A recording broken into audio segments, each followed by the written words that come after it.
के हमार गीत बा, इस भाव में गीत बा कि देखा घर में एक नई नवेली दुल्हन आई बा और नीम के पेड़ पे बैठल सुगना नीमकौड़ खा लेन। इन्हीं के भाव में हमार गीत बा तो सुनी। अरे निमिया के डारे सुगना खाला नीमा कावाड़ी हो। अरे निमिया के डारे सुगना खाला नीमा काउड़ी हो।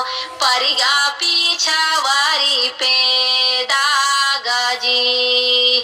अरे परिगा पीछावारी पे दागा जी।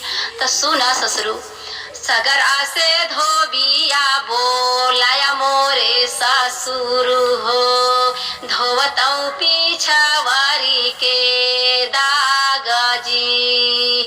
अरे सगर आसे धोबिया बोलाया मोरे सासुरु हो। धोवतऊ पीछावारी के दागा जी।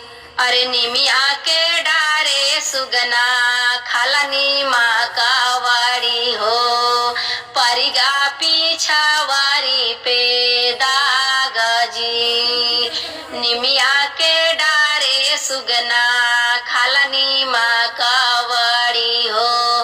परिगा पीछावारी पे दागा जी। अरे सगर आसे धोबिया बोलाया मोरे जेठवा हो। अरे सगरा से धोबिया बोलाया मोरे जेठवा हो। धोवतऊ पीछावारी के दागा जी।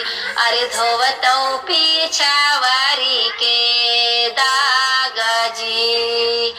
ए जी नीम के डार पे सुगना बैठ के अपन मस्त भोजन करत है और नीचे का होता उनका का पता।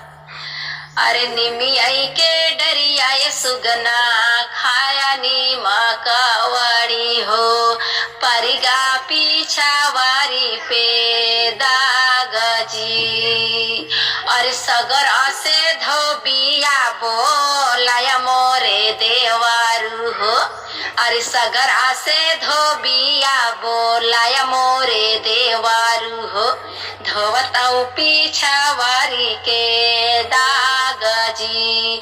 अरे धोवतऊ पीछावारी के दागा जी।